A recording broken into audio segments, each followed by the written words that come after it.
ओम अज्ञानतिमिरान्धस्य ज्ञानाञ्जनशलाकय चक्षुरुन्मीलितं येन तस्मै श्रीगुरवे नमः।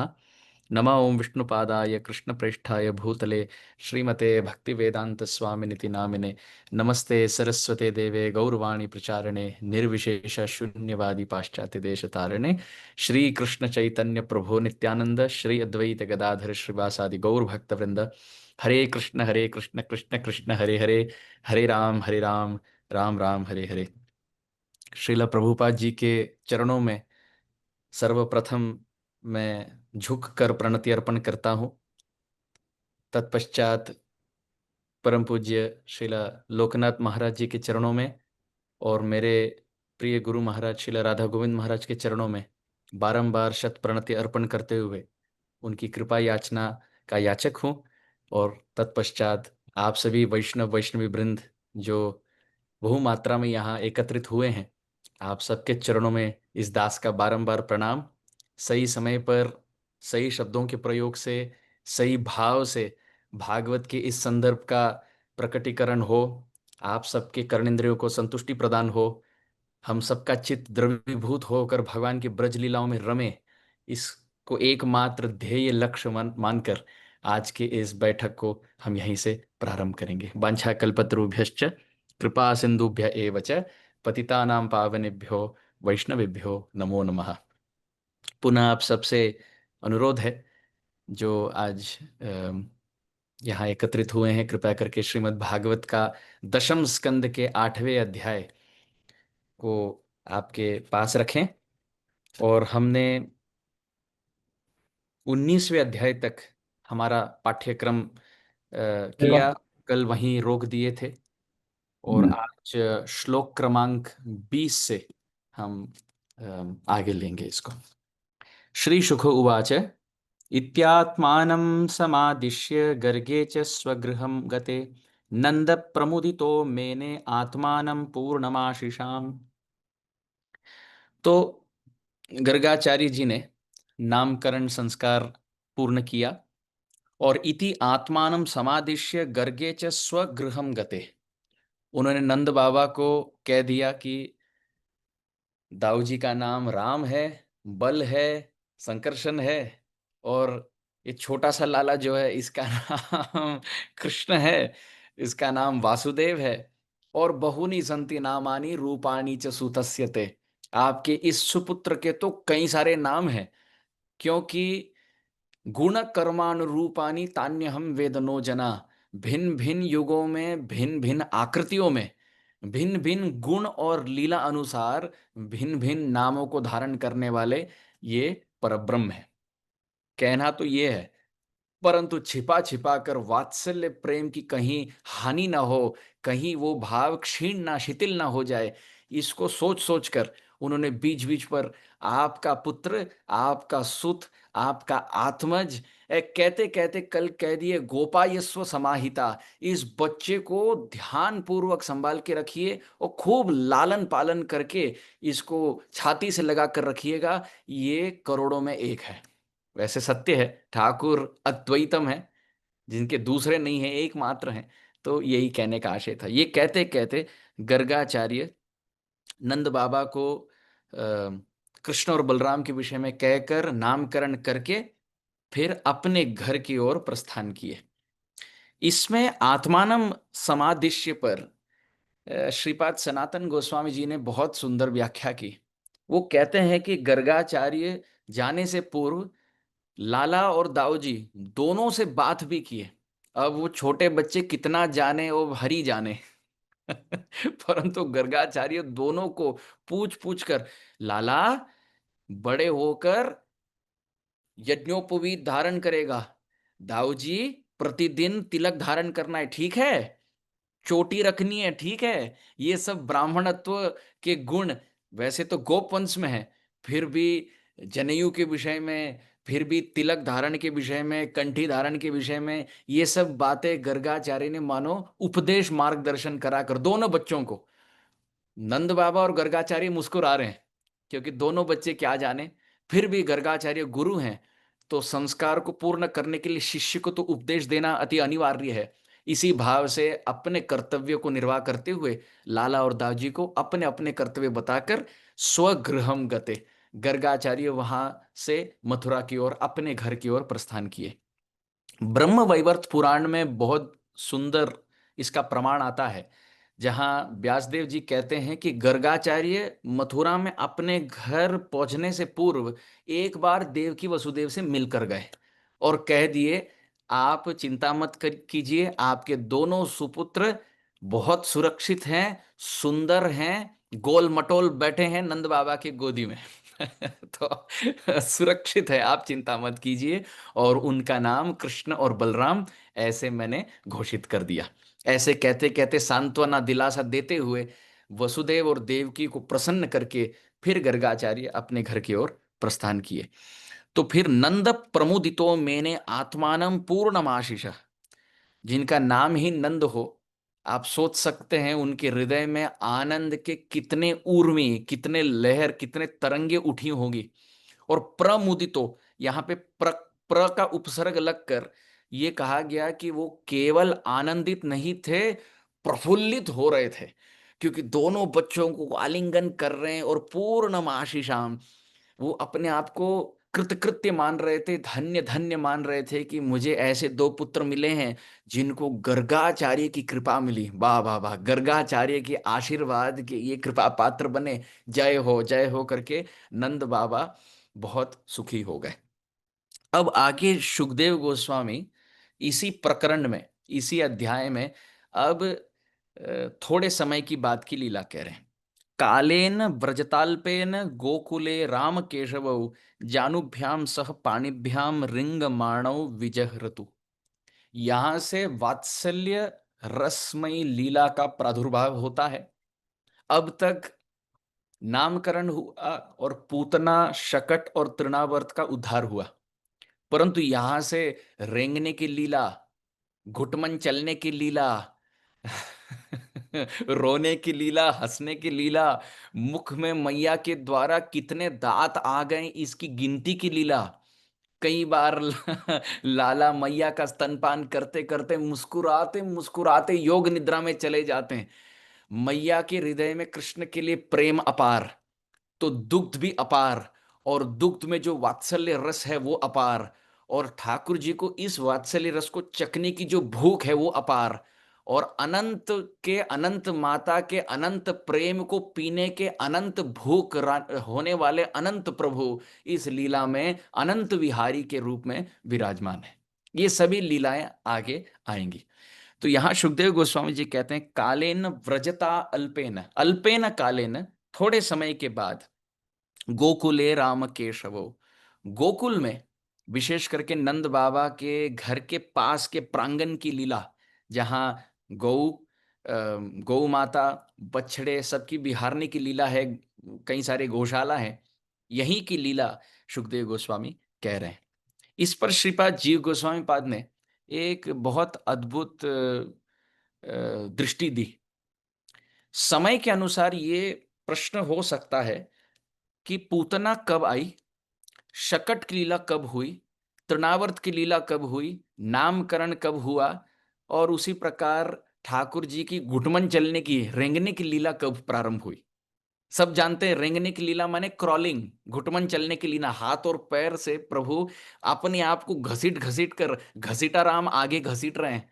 जिस प्रकार ठाकुर जी कृपा करके भक्तों को घसीट के इस संसार से बाहर निकालते हैं, अब इस लीला में स्वयं को ब्रज के धूलि में घसीट रहे हैं। तो जीव गोस्वामी पाद ये वर्णन करते हैं कि किस समय पर कौन सी लीला हुई। ठाकुर जी का जन्म हुआ और जन्म होते छठवें दिन पर पूतना आई।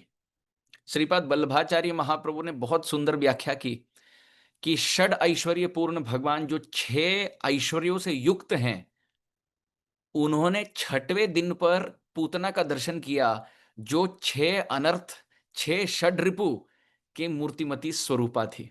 मानो यहाँ 6 ऐश्वर्य के प्रभु और यहाँ 6 रिपु, मानो यहाँ पे ऐश्वर्यस्य समग्रस्य वीर्यस्य यशस श्रिय ये प्रभु, और यहाँ काम क्रोध लोभ मोह मत मात्सर्य वाली पूतना। तो 6 ऐश्वर्य वाले प्रभु और 6 अपराध अथवा अनर्थ, षड रिपु मूर्तिमती पूतना, जब एक दूसरे का आमना सामना हुआ, वो छठवें दिन पर हुआ। और अद्भुत बात यह है कि छठवां अध्याय भी है दशम स्कंद का, तो मानो ठाकुर जी ने छक्के लगा दिए इस लीला से। तो पूतना का आगमन था छठवें दिन पर, फिर शकट का पलटना हुआ तीसरे महीने के अंत में, उसके बाद नामकरण, और फिर तृणावर्त उद्धार हुआ जब ठाकुर जी 1 वर्ष के थे। तो नामकरण तीसरे महीने पे और तृणावर्त उद्धार हुआ 1 वर्ष के अंत में। तो इसके बीच का जो समय है, वहां घुटमन चलने की लीला हो रही है। भागवत के क्रमशः पाठ में देखा जाए तो छठवें अध्याय में पूतना का दर्शन उद्धार, और 7वें में शकट भंजन और तृणावर्त उद्धार, फिर 8वें में नामकरण और घुटमन चलने की लीला। श्रीमद जीव गोस्वामी पाद कहते हैं कि असुर की लीला कहते कहते सुखदेव गोस्वामी थोड़े बह गए। इसलिए पूतना के साथ साथ शकट और तृणावर्त को भी साथ ले गए, परंतु वर्ष के क्रम अनुसार पहले पूतना, फिर शकट, फिर नामकरण, और फिर घुटमन चलने की लीला, और फिर तृणावर्त 1 वर्ष के बाद। ये क्रम है। यहाँ पे कालेन ब्रजताल्पेन गोकुले राम केशवौ जानुभ्याम सह पाणिभ्याम रिंग माणव विजहरतु। यहाँ से मैं थोड़े धीमी गति से जाऊंगा, क्योंकि ये इतनी मधुर लीलाएं हैं और श्लोक भी इतने मधुर है, भय लगता है कि गति में चले जाए तो मिठास ना छूट जाए। तो पहली बात तो कहा गया कि श्रीपाद श्रीधर स्वामीपाद, जो अपने भावार्थ दीपिका टीका में भागवत के मूल श्रोता और मूल टीकाकार के रूप में वो लिखते हैं कि बालक क्रीड़ा चमत्कारई कृष्णो रामेण संयुतः परमानम आदत्त व्रजे नंद यशोदयो। कि कृष्ण और बलराम जब रेंगते थे, बाल क्रीड़ा, चमत्कारी बाल क्रीड़ा करते थे, तो नंद और यशोदा मानो परमानंद के कुंड में गोते लगाने लगे। ये तो दामोदर लीला में प्रसिद्ध है, तीसरे श्लोक में इति दृक् स्वलीला भी आनंद कुंडे स्वघोषम निमज्जनतम आख्यापायंतम। अपने ही ब्रजवासी बंधुओं को ठाकुर जी सुंदर मधुर बाल लीला प्रकट करके उनको आनंद के कुंड में मानो बलात् फेंक देते थे। बलात् धक्के मारकर, यदि कोई तट पे खड़ा हो, उनको बलात् कोई धक्का मार दे, तो बिना आश्रय का वो व्यक्ति कुंड में सिर नीचे और पैर ऊपर होकर गिर जाता है। ऐसे प्रत्येक ब्रजवासी को आनंद और आह्लाद के सुंदर गहरे कुंड में ठाकुर जी बलात् फेंक देते थे, अपने ही सुमधुर मधुर बाल्य लीला के प्रकटीकरण से। जय हो, अद्भुत। जो लीलाएं वैकुंठ में संभव नहीं, उन लीलाओं को दर्शाने के लिए ठाकुर ब्रज में अवतरित होते हैं। इसलिए तद्भूरि भाग्यमिह जन्म किमप्यटव्यम यद गोकुलेपि कतमांग्रि रजोभिषेकम यद जीवितम तु निखिलम परमम मुकुंद। इस प्रकार ब्रह्मा स्तुति में ब्रह्मा जी कहते हैं, हे प्रभु, चतुर्मुखी ब्रह्मा होकर आपने मानो दंड दे दी हमें। इससे अच्छा यदि वरदान देना हो, आप अगले जीवन में हमें ब्रजवासी बना दीजिए, और यदि उसकी सुकृति ना हो तो ब्रजवासी की चरण धूलि बना दीजिए, ताकि कम से कम आपकी इन सुंदर ब्रज लीलाओं के हम निकटतम परिकर के निकटतम चरण रज बनकर स्थित रहें। ऐसे ब्रह्मा जी कहते हैं। उद्धव जी ने भी यही प्रार्थना की, आशा महो चरण रेणु जुषाम हम श्याम। कहते वंदे नंद ब्रजस्त्री नाम पाद रेणु रभिक्षणशः। कहते हैं अगले जीवन में उद्धव जी प्रार्थना करते हैं ब्रह्मा जी की तरह, हे प्रभु, अगले जीवन में मुझे तृण बना दीजिए, ताकि ब्रजजन ब्रजवासी जो आपके लीला रस का पान करते हैं, वो सात्विक व्यभिचारी सांचरी भाव से उन्मत्त हो जाए और यहाँ वहां इतस्तत आपको ढूंढने के लिए भागे, तो उनके चरण के रज मेरे तृण मस्तक पर सुशोभित हो जाए। हे प्रभु, मुझे ब्रज का तिनका बना दीजिए। ऐसे उद्धव जी कहते हैं। उद्धव जी बृहस्पति के साक्षात शिष्य होकर कहते हैं, हमने कुछ सीखा नहीं वहां, जो भी सीखे उससे ब्रज में यदि प्रवेश नहीं हुआ तो सब विफल है। इससे अच्छा है प्रभु हमें तिनका बना दीजिए। तिनका बनकर ब्रज में रहना ठीक है, परंतु मथुरा में उद्धव बनकर जीवन हमें ठीक नहीं, पसंद नहीं। इसी भाव से नारद मुनि नारदी गोपी बन जाते हैं, तो शिव जी गोपीश्वर महादेव बन जाते हैं। ब्रह्मा जी अपने चतुर्मुख से बरसाने की 4 पर्वत दानगढ़, मानगढ़, भानगढ़, बिलासगढ़ बन जाते हैं। ये सभी महानुभाव ब्रज से आकृष्ट इसलिए हैं क्योंकि ब्रज की शोभा ब्रज के बाहर संभव नहीं। रसखान जी नामक बड़े दिग्गज रसिक वैष्णव हुए, जिन्होंने ब्रजभाषा में लिखा कि हे प्रभु, मानुष हो तो बहे रस खान, बसो ब्रज गोकुल गाँव की ग्वारन, जौ पशु हो तो बहा कहाँ बस मेरो, चरोनित नंद के धेनु मजारन, पारन हो तो वही गिरी को, जो कर छत्र पुरंदर कारण, जो खग हो तो बसेरो करो मिल, कालिंदी कुल कदम्ब की डारन। जय हो। रसखान जी कहते हैं, हे प्रभु, यदि आपकी कृपा हो जाए तो अगले जीवन में हमें मनुष्य बनाकर ब्रज में आप हमें ब्रजवासी बना दीजिए। मानुष हो तो वह रस खान, बसो ब्रज गोकुल गांव की ग्वारन, ग्वारिया बनाकर ब्रजवासी बना दीजिए। यदि ठाकुर ये कहे, अरे पर उसके लिए तो सुकृति की आवश्यकता है, सौभाग्य की आवश्यकता है, तो रसखान जी कहते हैं कोई बात नहीं, यदि आप मनुष्य न बना सको, हमें आप बछड़ा बना दीजिए।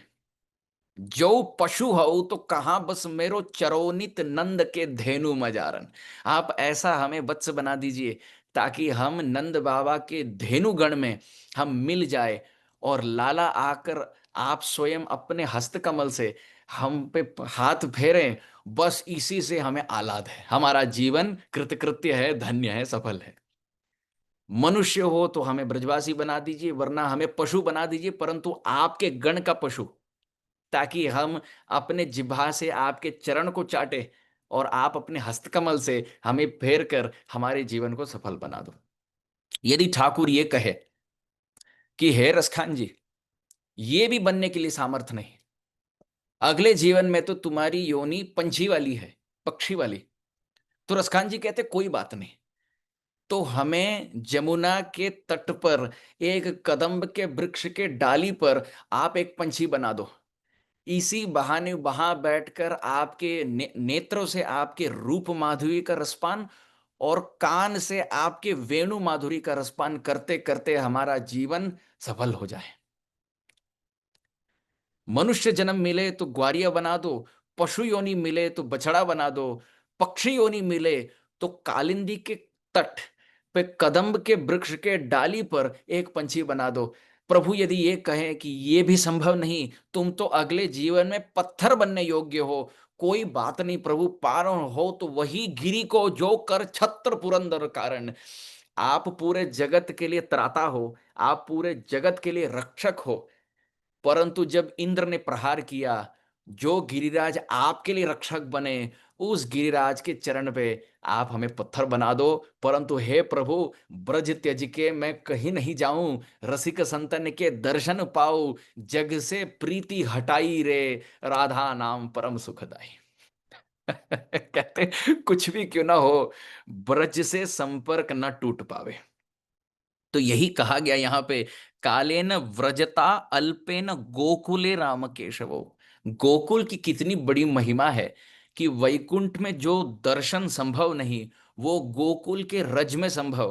क्या संभव है? राम केशवो। राम माने बलराम जी और केशव माने कृष्ण, दोनों जानुभ्याम सह पाणिभ्याम, अपने घुटनों से और अपने हस्तकमल से रिंग माणव विजह ऋतु, वो सुखपूर्वक यहां घुटमन लीला कर रहे हैं, सुखपूर्वक रेंग रहे हैं।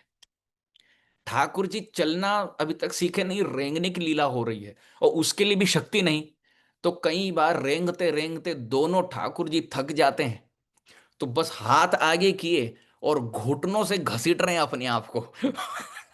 हाथ आगे करने की सामर्थ्य नहीं, घुटनों से आगे कर करके अपने आप को घसीट रहे हैं। अच्छा, इस घसीटने के लीला में एक बात सिद्ध है कि जब वो घसीटते हैं अपने आप को, तो धूली लगती है शरीर पे, शरीर पे धूली लगती है, और धूली लगती है तो ठाकुर जी, दोनों ठाकुर जी इतने सुशोभित, इतने सुंदर। अगले श्लोक में देखिए, अब यहां छंद बदल रहा है। अब तक देखिए छंद अनुष्टुप छंद था, मानो भगवत गीता की तरह 4 पद का छोटे छोटे 8 अक्षर वाले प्रति पद पर 8 अक्षर वाले छोटे श्लोक। अब देखिए बड़े बड़े श्लोक होने लगे। क्यों? क्योंकि जितनी लीला मधुर, जितना रस अधिक, उसका वर्णन करने के लिए शब्द कम पड़ रहे हैं। तो सुखदेव गोस्वामी ने एक एक श्लोक को खींच खींच कर वर्णन किया। अब वसंत तिलक का ये छंद जो ब्रह्म संहिता में प्रसिद्ध है, उसी का यहाँ उपयोग हो रहा है, अर्थात वो छंद आकर कृष्ण बलराम की सेवा में यहाँ युक्त हो रहे हैं। तावंग्रि युग्मम अनुकृष्य सरीसृपन्तौ घोष प्रघोष रुचिरम व्रजकर्दमेषु तन्नाद हृष्ट मनसावनुसृत्य लोकम मुग्ध प्रभीतवद उपेयतुरंति मात्रो। वाह वाह वाह, बहुत सुंदर बहुत सुंदर वर्णन आता है कि ठाकुर जी दोनों, अच्छा इनके नाम भी बड़े सुंदर। राम नाम तो हम सुने हैं, जैसे राम का अर्थ है रमयन, रम धातु का अर्थ है रमाना, जो स्वयं रमते हैं और दूसरों को रमाते हैं वो राम। तो बलराम जी तो हैं बड़े सुंदर, बड़े सुंदर। कृष्ण और बलराम जब घुटमन चलते थे तो दूर से तो ऐसे लगता था कि कहीं निष्कलंक चंद्रमा तो जमीन पर ना आए ये बलराम जी। और ठाकुर जी श्याम सुंदर को, कृष्ण को देखकर, यशोदा नंदन को देखकर यह प्रतीत होता था कि वृंदावन मानो एक नभस्थल है जहां बलराम जी निष्कलंक अमल विमल चंद्रमा है और ठाकुर जी वर्षा ऋतु के घनश्याम। तो नभस्थल के दो प्रभु, एक घनश्याम प्रभु और एक चंद्रमा प्रभु, दोनों भाई भाई बनकर ब्रज के इस सुंदर आकाश नभस्थल को, जहां ब्रजवासी जन तारावली मानो सितारे हैं, ब्रजवासी सब सितारे हैं क्योंकि प्रसन्नता से चमक रहे हैं। और बलराम जी यहाँ पूर्णिमा और कृष्ण यहाँ मेघश्याम, और वृंदावन बहुत सुंदर सुशोभित सुसज्जित सुविभूषित नभस्थल। तो राम शब्द की ये व्याख्या हुई। अच्छा, केशव शब्द का अर्थ क्या है? भगवान को यहां केशव क्यों कहा गया? तो ऐश्वर्य दृष्टिकोण से केशव का अर्थ सीधा सीधा अर्थ बनता है क माने ब्रह्मा जी। जैसे संस्कृत व्याकरण में स्वर होते हैं और व्यंजन होता है, जिसको इंग्लिश में वावल एंड कॉन्सोनेंट कहते हैं, ठीक है? तो स्वर का सर्वप्रथम अक्षर है अकार, अ आ ई से प्रारंभ होता है, और व्यंजन का पहला अक्षर है ककार, क ख ग घ ङ, क वर्ग चालू होता है। तो मानो कहने का तात्पर्य यह है कि सबसे पहले अक्षर कौन है? अक्षर माने जिनका क्षर ना हो, प्रभु। क्षर माने क्षय ना हो।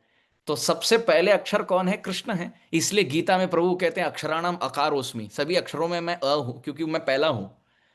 और सभी व्यंजन में, इस जगत के सृष्टिकर्ताओं में ब्रह्मा जी पहले हैं।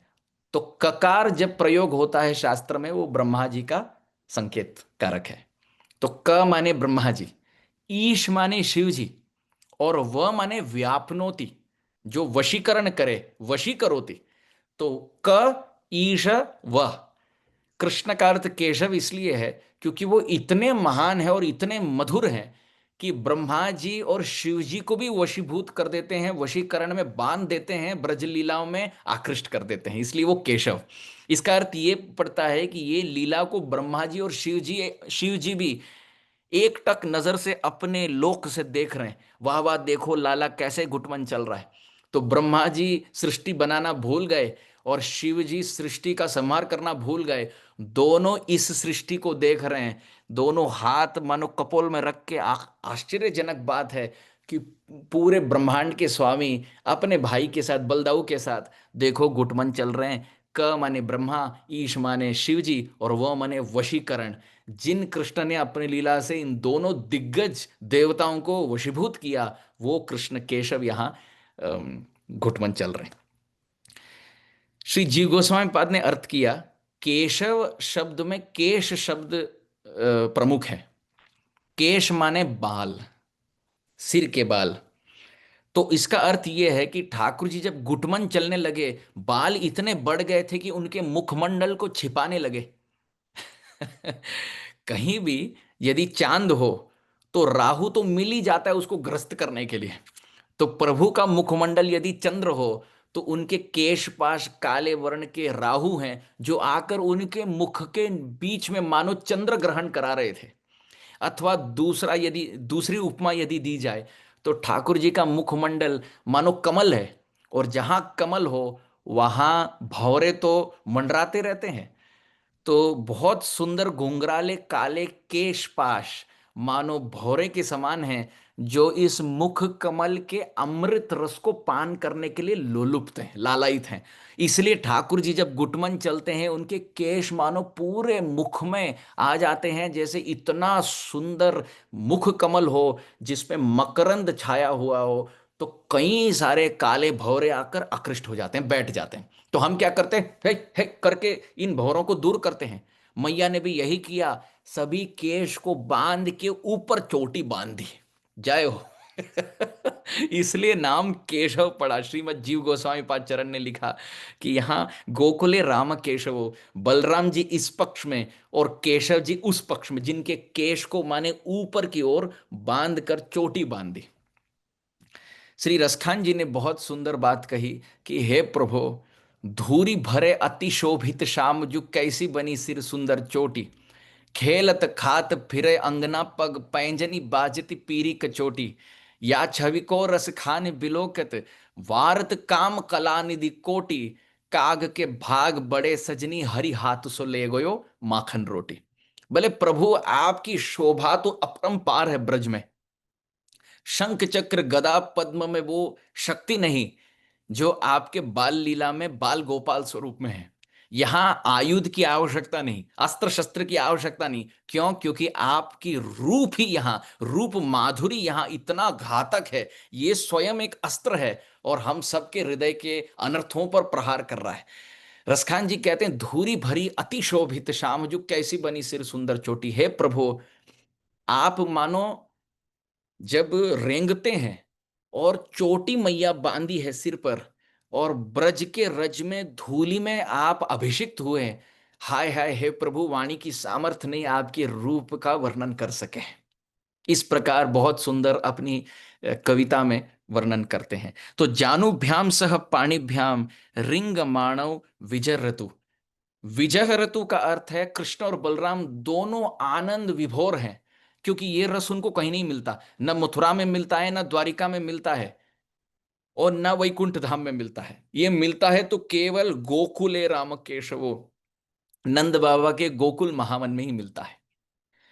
अब जैसे घुटमन चल रहे हैं तो अगले श्लोक में 22वें श्लोक में, तौ अंग्रि युग्मम अनुकृष्य सरीसृपंतो, अंग्रि युग्मम दोनों पैर को अनुकृष्य घसीट घसीट कर सरीसृपंतो, ऐसे घुटमन चल रहे हैं ठाकुर जी, मानो ऐसे लगता है कि सांप अपने तिरछी चाल से चलता हो। देखिए, सांप का चाल जैसे हो वो ऐसे भी चलता है वैसे भी चलता है, परंतु कैसे तो करके अपने आप को, अपने शरीर को आगे घसीट ही लेता है। सांप का एक नाम है उरग, संस्कृत में।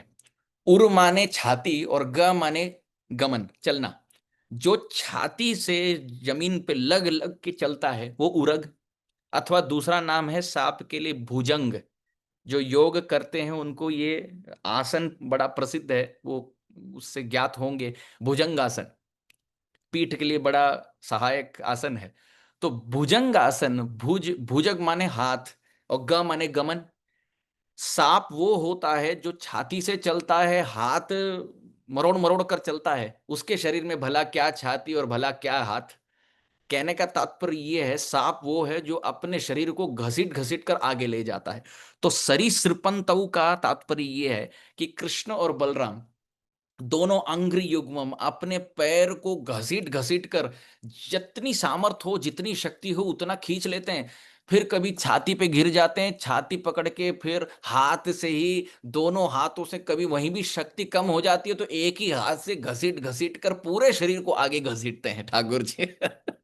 और ये करते समय घोष प्रघोष रुचिरम व्रजकर दमेशु, भागवत का प्रत्येक शब्द सुनने योग्य है, मनन करने योग्य है। शब्द देखिए, घोष प्रघोष। घोष का सीधा अर्थ है नुपुर की ध्वनि, जो किंकिणी, पैर के नुपुर और कटिबद्ध किंकिनी, मानो कमर में मैया यशोदा ने बहुत छोटी छोटी घंटियां लगा दी, और चरणों में भी नुपुर, जैसे कोई नर्तक होता है, डांसर, उसके पैर में घुंघरू बजते हैं। तो कृष्ण और बलराम के चरणों में भी मैया यशोदा ने, आप कई बार देखे होंगे राधा रमन लाल के चरणों में, ठाकुर जी है इतने छोटे से, और परंतु उनके चरणों में इतनी बड़ी घुंघरू बांधी गई, इसी भाव से। तो मैया यशोदा ने घोष प्रघोष रुचिरम, मैया ने कटी में बहुत सुंदर किंकणी बांधी, छोटी छोटी घंटियां बांधी, और चरणों में नूपुर घुंघरू बांधी। तो जब लाला और दाऊ जी घुटमन चल रहे हैं, तो कई बार इन किंकणियों की आवाज आती है, तो दोनों डर जाते हैं, वहीं के वहीं तत्पर खड़े हो जाते हैं और पीछे मटक मटक कर देखते हैं। हमारे आचार्य ने बहुत सुंदर सुंदर श्लोक की रचना की इस संदर्भ में, कहते हुए कि कैसे ठाकुर जी स्वयं चलते चलते डर जाते हैं। वो चल रहे हैं, अपनी ही किंकिनी की ध्वनि से डर जाते हैं। हमारे आचार्य लिखते हैं, मंदम सुकोमल कराम्बुज जानुयायी कांची कलेन चकित स्थगित त्वमेत्य पश्चात सविस्मय विवर्तित कंबु कंठम आलोकयम वितनुते जननी प्रमोदम।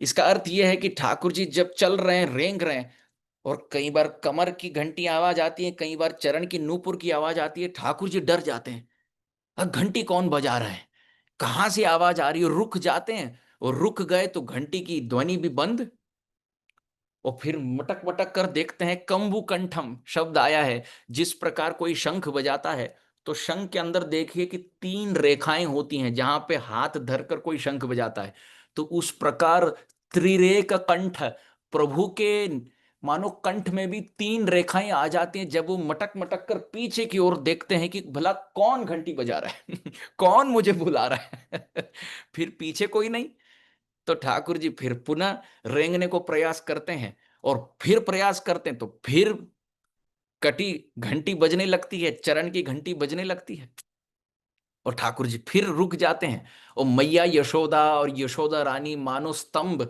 बड़े बड़े स्तंभ के पीछे से छिप छिप कर देखते, देखो लाला कैसे देख रहा है, देखो देखो दाऊ जी कैसे डर के मारे देख रहे हैं घर में आकर कई बार ऐसे ऐसे हाथ करते हैं, दोनों रेंगते समय ऐसे ऐसे कि देखो हम कितने शक्तिशाली है, और स्वयं के कटी घंटी से डरने वाले ये दो जगत जनन हेतु राम कृष्ण नतोस्मि। कौन कहेगा कि पूरे ब्रह्मांड के ये स्वामी है, पूरे सृष्टि के सृष्टिकर्ता है। कई बार ये लीला भी आई कि कई बार रेंगते रेंगते ठाकुर जी स्तंभ पर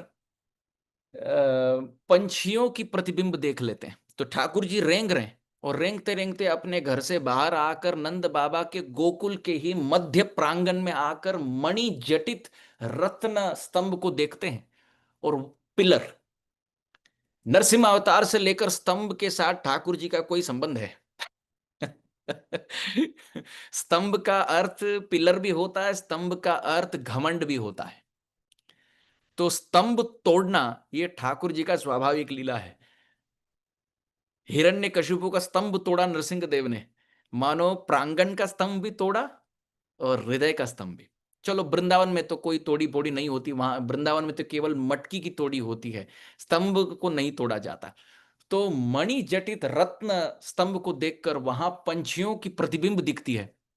तो लाला यहां रेंगते रेंगते देख रहे हैं, ओहो हो, अब तो कभी देखा नहीं कि स्तंभ में देखो 2 पंछियां बैठी है। लाला नहीं जानते कि पंछी कौन सी है, बिंब क्या है और प्रतिबिंब क्या है, पंछी कौन सी है और प्रतिपंछी कौन सी है, ये ठाकुर जाने ना।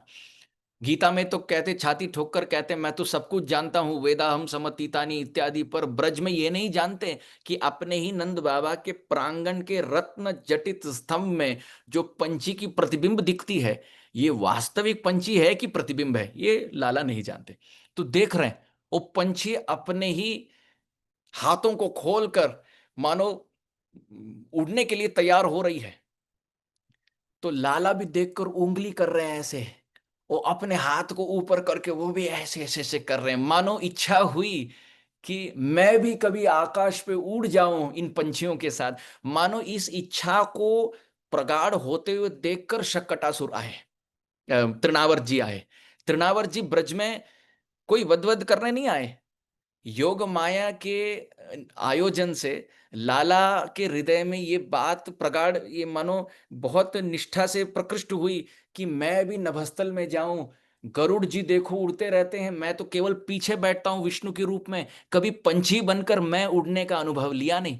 तो यहां रत्न जटित प्रतिबिंब देखकर लाला भी हाथ खोल के कर रहे।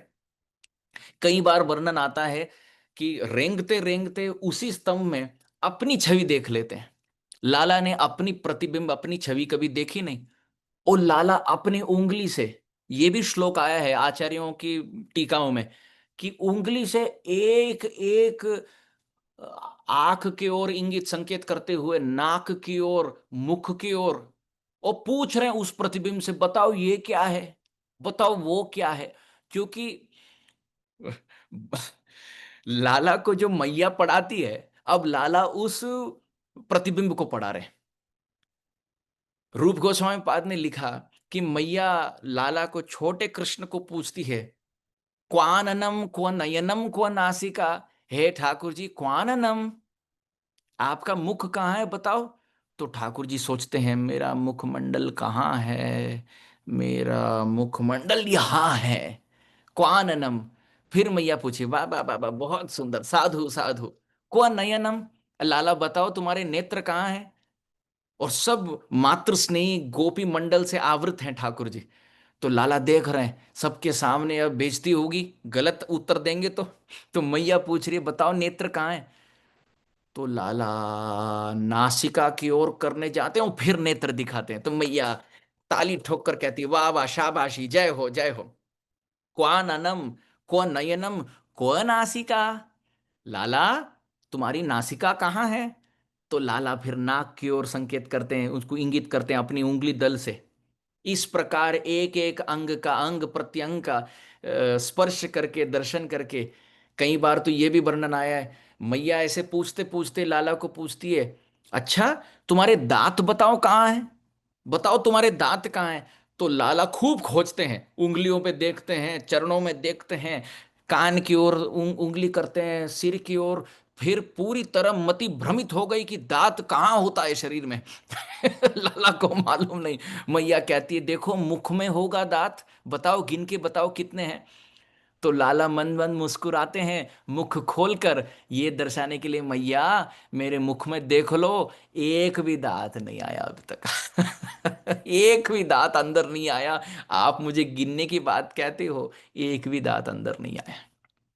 आचार्यों ने इस संदर्भ में भी बहुत सुंदर श्लोकों की रचना की। कहते हैं, मैया कई बार लाला को पूछते हैं कि अरे लाला, हम देखना चाहते हैं कि तुम्हारे मुख में कितने दांत आए हैं। जृंभस्व तात वदनम परिलोकयामि, दंतांकुरास्तव किमुन्मिषिता न वेत्ति, व्यादत्त एव वदनेस्य ददर्श माता, लग्ना निजस्तन रसस्य कणान इवैतान। देवकी रानी, यशोदा रानी और रोहिणी देवी, ये दोनों कृष्ण और बलराम को पूछती है, चलो मुंह खोलो कृष्ण, मुंह खोलो। जृंभस्व तात, लाला बोलते मुंह क्यों खोलूं मैं। अच्छा मुंह मत खोलो, बस मुंह मत खोलो, केवल उबासी ले लो, ऐसे ऐसे करके उबासी ले लो। तो लाला पूछते उबासी क्यों लूं। जृंभस्व तात वदनम परिलोकयामी, मैया कहती है मैं अंदर देखना चाहती हूँ। लाला कहते हैं क्या देखना चाहती हो। देखिए संस्कृत के श्लोक हम इसलिए प्रमाण दे रहे हैं क्योंकि ये सब कथाएं कोई दंत कथा या कोई कपोल काल्पित कथाएं नहीं है। हम बना नहीं रहे इन कथाओं को। ये आचार्यों द्वारा कृपा करके, करुणयाः पुराण गुह्यम, करुणा करके प्रदत्त लीलाएं हैं। और यदि इनका हम रसास्वादन ना करें तो जगत में है ही क्या पीने लायक। रसपान करने योग्य इस जगत में कुछ भी नहीं। तो मैया देख रही है लाला के मुख के अंदर, और लाला मुख खोल दिए, देखो तो कई सारे दांत। कल तक तो दांत नहीं थे, आज कई सारे दांत हैं। फिर मैया गिनने लगी, तब पता चला ये सफेद सफेद श्वेत वर्णीय दांत नहीं है। अभी अभी लाला स्तनपान किए हैं, तो मात्र स्नेहमयी दूध की कणिकाएं हैं मुख में, जिनको मैया भ्रमित होकर गिनने लगी कि ये सफेद दांत अंकुरित हुए हैं मुख में। इतनी सुंदर बाल लीला मनोहरम।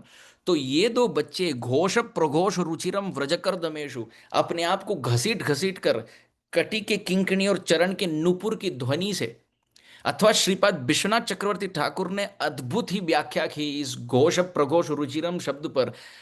विश्वनाथ चक्रवर्ती ठाकुर लिखते हैं, घोषाणाम गोप गोपीनाम प्रघोषो हो हो हो इति मुख करतालिकोद्घोषः तेन रुचिरम यथा स्यात् तथा। चार चांद लगा दिए चक्रवर्ती पाद। कहते हैं कि घोष का एक अर्थ है किंकिणी, परंतु घोष का एक और अर्थ है ब्रज, और प्रघोष का अर्थ है ध्वनि। तो एक अर्थ हुआ चलते चलते ठाकुर की किंकिणी की ध्वनि बजती है तो ठाकुर जी मुस्कुराते हैं। अच्छा, दूसरा अर्थ यह है कि ब्रजवासी जन सभी मातृ स्नेही माताएं आती हैं और ताली ठोक कर घोष प्रघोष दोनों को प्रोत्साहन देती है। देखो हम भी देखें कि कृष्ण तेज रेंग पाते हैं कि बलदाऊ रेंग पाते हैं। हो हो हो करके प्रोत्साहन दे रहे, चलो आ गया लाला, एक और कदम, दाऊ जी चलो एक और कदम। और मानो स्पर्धा प्रतिस्पर्धा में फंसकर ठाकुर जी व्रज करदमेशु जल्दी जल्दी गति से घुटमन चलने का प्रयास करते हैं। और इसमें होता क्या है, चक्रवर्ती पाद लिखते हैं, उस करदम में, उस ब्रज गौशाला में थोड़े जगह पे मिट्टी है, थोड़े जगह पे गोबर है, थोड़े जगह पे बछड़ों का गोमूत्र है, और ठाकुर जी मानो इन सब में रेंग कर घिर कर पूर्णतया अलंकृत हो गए। श्रीपद जीव गोस्वामी पाद लिखते हैं इस संदर्भ में कि सरसिजम अनुविद्धम शैव लेनापि रम्यम, कि यदि ठाकुर जी को कहा जाए कि हे प्रभु आप पंकज हैं, नमः पंकज नाभाय नमः पंकज मालिने नमः पंकज नेत्राय नमस्ते पंकजांग्रये। कुंती देवी ने तो प्रार्थना कर दी, हे प्रभु आपके हाथ पंकज हैं, मानो कमल हैं, आपके नेत्र कमल हैं, आपका मुखमंडल कमल है, आपका नाभि नाभि कमल है, आपके चरण कमल हैं, और आपके माला सब कमल से बने हैं। तो लाला ने बाल्य लीला में इसको अक्षरशः सत्य ले लिया। क्यों? क्योंकि कमल कहां खिलता है? मिट्टी में। मिट्टी में। तो लाला सोचने लगे, मैं यदि इतना सुंदर कमल हूं तो क्यों ना मैं ब्रज के मिट्टी में ही सो जाऊं, और जितना कीचड़ हो कमल उतना ही सुंदर खिलता है और उससे स्पर्शित नहीं होता। कीचड़ चाहे जितना गंदा हो, कमल उसमें जो खिलता है वो खिला ही रहता है। तो लाला कमल हैं और ब्रज के कीचड़ में अब रेंग रहे हैं। और गोपाल भट्ट गोस्वामी जी ने एक सुंदर स्थान में टीका में लिखा, गोपाल आंगन कर्द में विहर से विप्राध्वरे लज्ज से ब्रूषे गोशत हंकृते स्तुति शतैर मौनम विदत से सताम दास्यम गोकुल सुंदरीषु कुरुषे स्वाम्यम न दांतात्मसु न्यातम कृष्ण तवांग्रि पंकज युगम प्रेमैव लभ्या परा। श्री गोपाल भट्ट गोस्वामी ने अपने चैतन्य वल्लभा टीका में ये श्लोक उद्धृत किया और वो कहते हैं, हे प्रभु मैंने ये आपके चरित्र में और आपके लीला में एक बात जानी। गोपाल भट्ट जी कहते हैं ठाकुर जी से, भगवान से, कृष्ण से, आपकी लीलाओं में ये एक बात मैंने अनुभव की और मैंने निरीक्षण परीक्षण करके देखा कि गोपाल आंगन कर्द में बिघर से विप्राध्वरे लज्ज से, मथुरा और द्वारका के ब्राह्मण यज्ञ अनुष्ठान करके आपको स्वाहा स्वाहा करके इदम आसनम करके आपको आमंत्रित करते, आप नहीं जाते। परंतु ब्रज के गोपगण अपने प्रांगण में आपको कभी नहीं बुलाते हैं, फिर भी आप सुखपूर्वक वहीं अपने स्वेच्छा से जाकर रेंगते हैं, कूदते हैं, परस्पर लौटते हैं, पोटते हैं, स्नान करते हैं, और पूर्णतया कमल की तरह उसी करदम में, उसी प्रांगण में आप खिलते हैं। दूसरी बात, ब्रूषे गोशत हंकृते स्तुति शतैर मौनम विदत से सताम, वृंदावन के बाहर के योगी मुनि ध्यानी आपको परमात्मा के रूप में, साक्षात्कार रूप में दर्शन कर लेते हैं हृदय में, परंतु आप एक शब्द नहीं कहते उनसे, केवल सशंक चक्रम चार भुजाओं वाले दर्शन देते हैं और एक शब्द नहीं कहते। परंतु ब्रज के बछड़ों की क्या महिमा, वहां के गौ माता और वहां के बछड़े एक बार आवाज क्या कर दी, आप बैठ जाते उनके पास बोले क्या हुआ, क्या हुआ? ये गले का रस्सी बहुत टाइट है, ये मैं थोड़ी दूरी कम कर दूं, उसको छुड़वा दूं? क्या हो गया? तुम्हें स्नान करने की इच्छा है, तुम्हें गर्मी लग रही है, तुम्हें ठंड लग रही है, तुम्हें प्यास लग रही है, तुम्हें यमुना का पानी पिला दूं, तुम्हें भूख लगी है, तुम्हें मैं अच्छा सुंदर बहुत ही सुकोमल घास पवा दूं? अच्छा, तुम्हें मेरे साथ खेलना है? अच्छा, तुम्हारे शरीर पे कई सारी चींटियां हैं और तुम्हारे पूंछ वहां तक पहुंच नहीं पा रहे, क्या ये समस्या है? एक हूं पर ठाकुर जी बलिहारी है, न्योचावर है। ये दूसरी बात।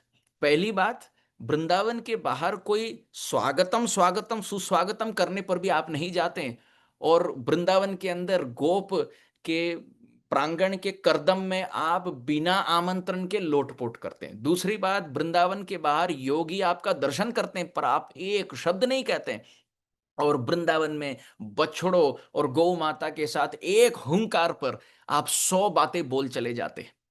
तीसरी बात, दास्यम गोकुल सुंदरी शुकुरुषे स्वाम्यम न दांतात्मसु। वृंदावन के बाहर सब कहते हैं प्रभु हम दास हैं, आप स्वामी हैं, फिर भी आप नहीं मानते। और वृंदावन के अंदर सभी कहते हैं हम स्वामी है, लाला तू हमारा दास है, फिर भी आप नंद बाबा के चप्पल उठाकर पादुका सिर पे धारण करके चलते हैं। प्रभु, इन तीनों बातों से एक बात सिद्ध है। श्री गोपाल भट्ट गोस्वामी की अद्भुत श्लोक रचना, कहते हैं एक बात सिद्ध है प्रभु, आप नियम या संख्या विधि के वशीभूत बद्ध नहीं हैं, आप प्रेम के भूखे हैं और प्रेम पाश में ही बंदी है। कितनी अद्भुत बात। तवांग्री पंकज युगम प्रेम एव लभ्य परा, जहां प्रेम है वहां प्रभु पीछे पीछे डोलते हैं। तो यहां घोष प्रघोष रुचिरम व्रजकर्दमेशु तन्नाद हृष्ट मनसो अनुसृत्य लोकम। कृष्ण और बलराम अनुसृत्य लोकम, इसका अर्थ है ये स्पर्धा प्रतिस्पर्धा खेलते हैं, बीच में थक जाते हैं, उसी मिट्टी में सो जाते हैं, फिर उठते हैं, वहीं से प्रारंभ करते हैं। और करते करते ब्रज के सामाजिक दृष्टि से माताएं अपने मुख को छिपा कर रखती थी, तो लाला और दाऊ जी जाने ना कि मैया कौन है, यशोदा रानी कौन है और रोहिणी देवी कौन है।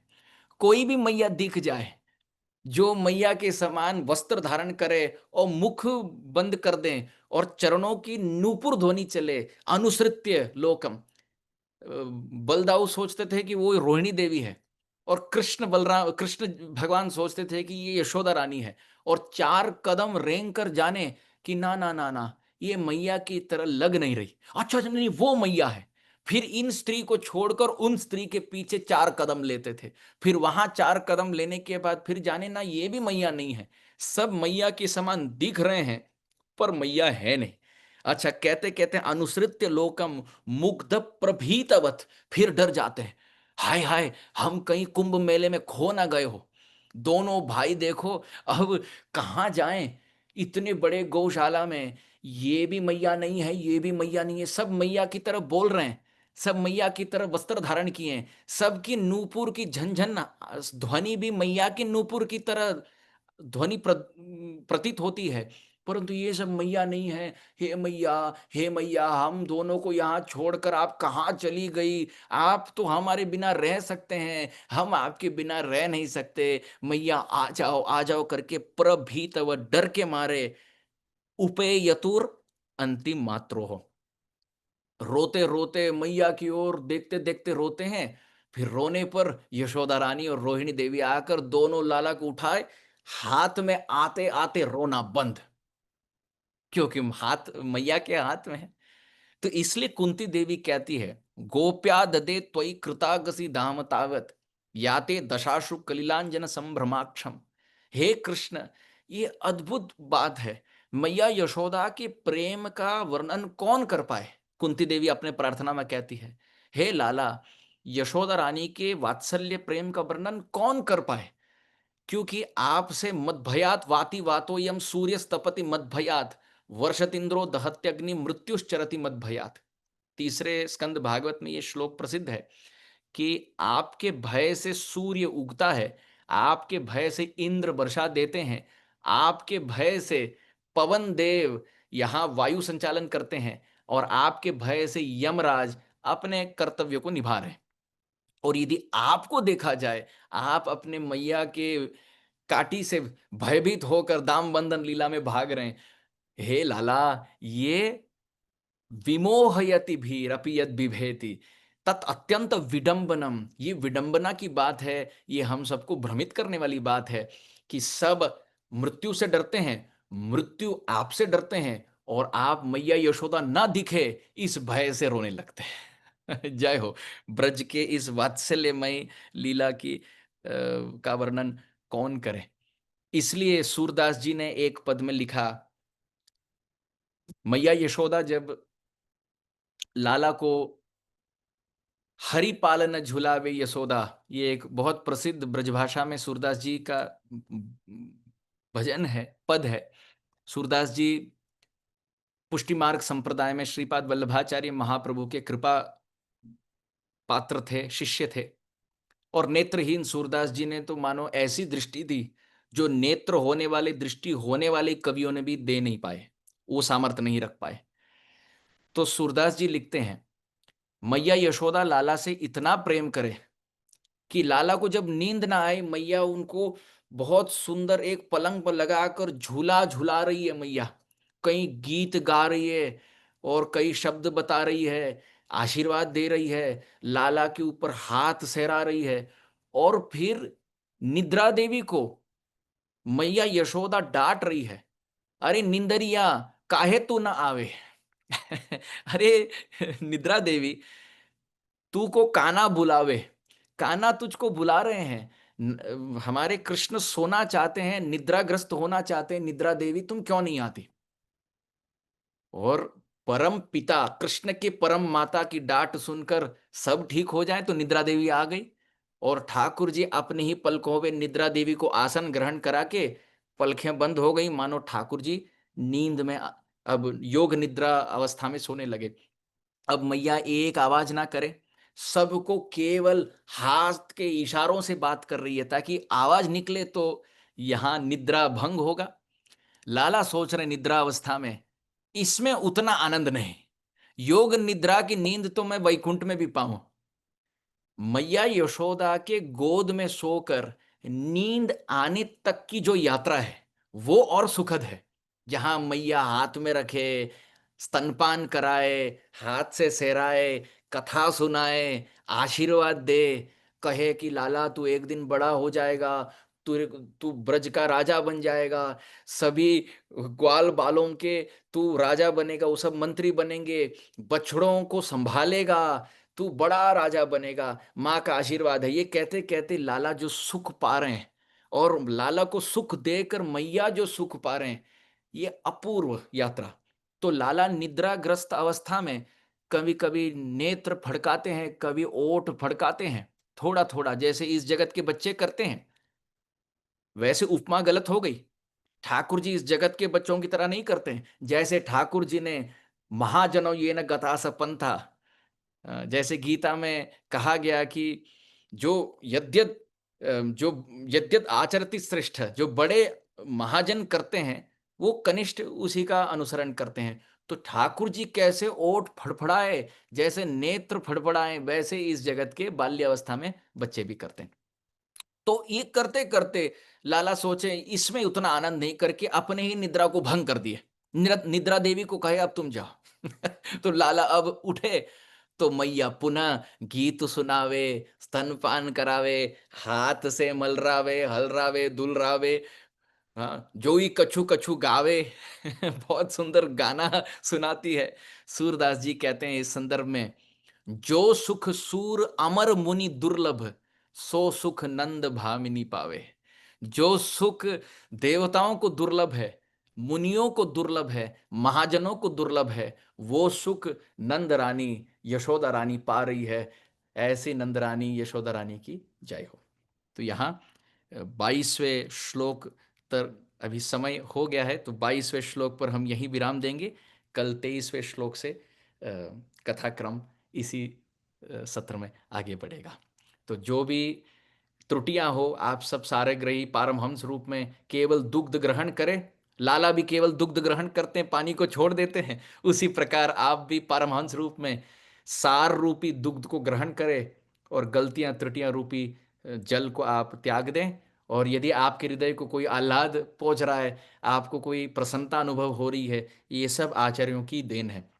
इसलिए हर कदम पर मैं कहता हूं कि इन आचार्यों ने ये कहा, इन आचार्य चरण ने ये कहा, क्योंकि ये बताने के लिए कि हम जो वार्ता कर रहे हैं, ये परस्पर वार्ता कर रहे हैं, ये प्रामाणिक है, कोई दंत कथा नहीं है, और कृतज्ञता व्यक्त करने के लिए। परंतु ये बात भी सत्य है, हम ये सब आचार्यों की वाणी, इनका परिचय इसलिए प्राप्त कर पाए क्योंकि श्रील प्रभुपाद जी ने कृपा करके हम सबके जीवन में इस भक्ति के सुधा सरित को निश्रित कराया। अपने भागवत के पहले स्कंद के पहले अध्याय के पहले श्लोक के टीका में श्रील प्रभुपाद जी लिखते हैं कि भागवत का अध्ययन यदि श्रीपाद सनातन गोस्वामी, जीव गोस्वामी, विश्वनाथ चक्रवर्ती और श्रीपाद वल्लभाचार्य महाप्रभु के टीकाओं के सहित की जाए तो भागवत का विद्यार्थी और सुपुष्ट हो सकता है। तो श्रील प्रभुपाद जी की ही देन है, और उन्हीं की आज्ञा का हम पालन करते हुए इन आचार्यों की टीका का आश्रय ग्रहण कर रहे हैं। श्रील प्रभुपाद जी यदि हमारे जीवन में नहीं होते, हम वाणी से क्या कह पाते, कानों से क्या सुन पाते, हम सबका जीवन, कम से कम मेरा जीवन विफल चला जाता। श्रील प्रभुपाद जी की देन से हम जानते हैं कि क्या पढ़ना है, उनकी कृपा से हम जानते हैं कि क्या बोलना है, क्या सुनना है, और कैसा सुंदर जन्माष्टमी उत्सव मनाना है। प्रभुपाद जी का यदि एक दार्शनिक सैद्धांतिक यदि जीवन में अवधान या वरदान नहीं हुआ होता तो हम जन्माष्टमी के उत्सव को एक सांस्कृतिक कार्यक्रम मानते, जहाँ दही हंडी होती है और फिर कोई कार्यक्रम होता है और फिर कोई समोसे कचौरी कोई बांटता है, बस अच्छे कपड़े पहनो, फोटो लो, बस खत्म। परंतु उस सांस्कृतिक कार्यक्रम को दार्शनिक तत्व दृष्टि देना और उसको जीवन के आत्म तत्व और परमात्मा तत्व के तार को जोड़ना, ये श्रील प्रभुपाद जी का वरदान है। तो इसलिए कृतज्ञता व्यक्त करके वाणी को यहीं विराम देंगे। कल पुनः आप सबके चरणों में, आप सबके सभा में, यदि प्रभु चाहे तो इस कथा को आगे लें। वाञ्छाकल्पतरुभ्यश्च कृपा सिंधुभ्य एव च पतितानां पावनेभ्यो वैष्णवेभ्यो नमो नमः। श्रील गुरुदेव की जय, श्रील प्रभुपाद की जय।